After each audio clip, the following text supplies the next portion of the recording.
মাখন গলিয়ে নিয়েছি, হ্যাঁ, তেলের পরিবর্তে গলিয়ে নিয়ে আঁচ অফ করে দিয়েছি। এবার এখানে আমার পনিরগুলো দিচ্ছি। পনিরের ভেতর আগে থেকে নুন ঢুকে আছে, হ্যাঁ। এইবার গ্যাসটা জ্বালাবো।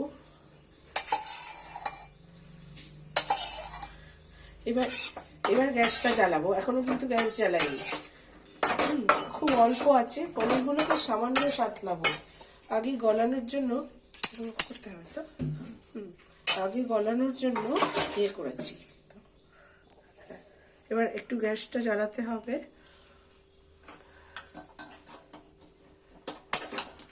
হ্যাঁ, জ্বালিয়ে গ্যাসটা কমিয়ে দিতে হবে, খুব অল্প আছে।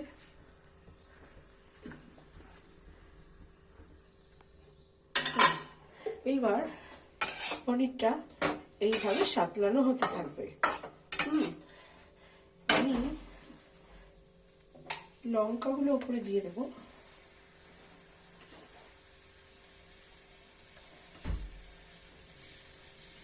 এই যে সিজল করছে,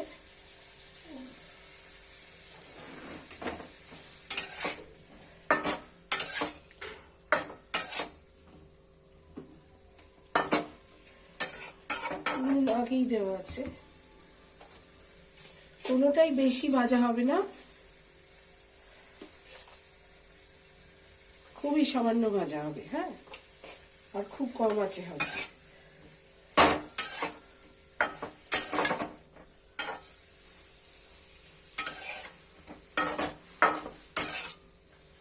যাতে পনির শক্ত না হয়ে যায় সেই জন্য খুব সামান্য ভাজতে হবে। খুব সামান্য হলুদ দেবো।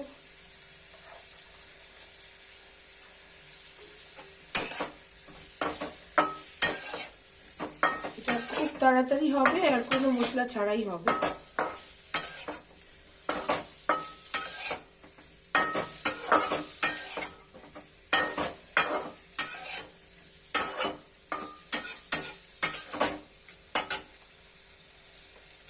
আর একটুখানি হলুদ দিই।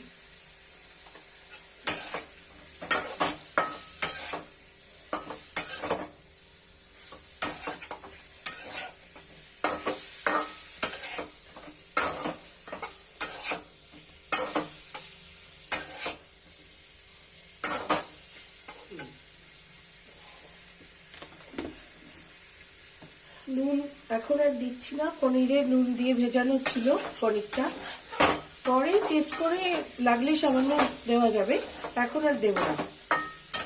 আচ্ছা, পনির তো নাড়া হয়ে গেছে অনেকবার, একটু লেগে যেতেও শুরু করেছে।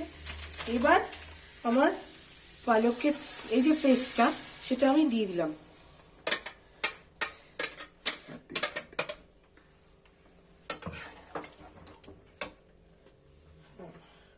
একটু নেড়ে মিশিয়ে নিই, তারপর এইবার আঁচটা কিন্তু বাড়িয়ে দেওয়া যাবে।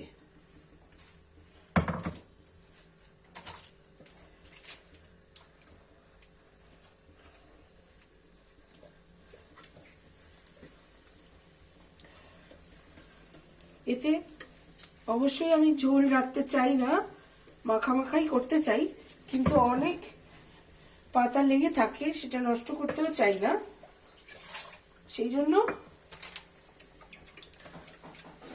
সব কাচিয়ে জল দিয়ে দিচ্ছি। এবারে শুকিয়ে নেব ফোটাতে ফোটাতে। আচ্ছা, এবার আমি আন্দাজ থেকে জানি আর সামান্য নুন আমি দিচ্ছি।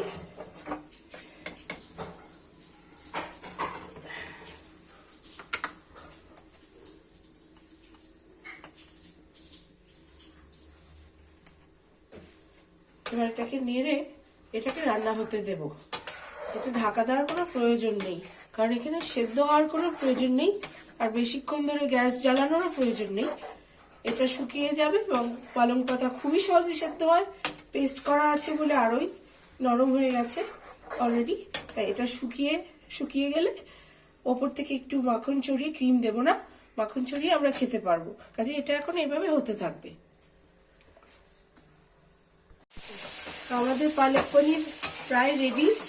এটা একটা খুবই quick recipe, simplest way to make পালক পনির। জলটাও প্রায় শুকিয়ে এসেছে, আর একটু জল শুকাবে, তারপরে আমরা এটা খেয়ে নেবো। ভাতের সঙ্গে আমরা এটা খেতে চাই। ও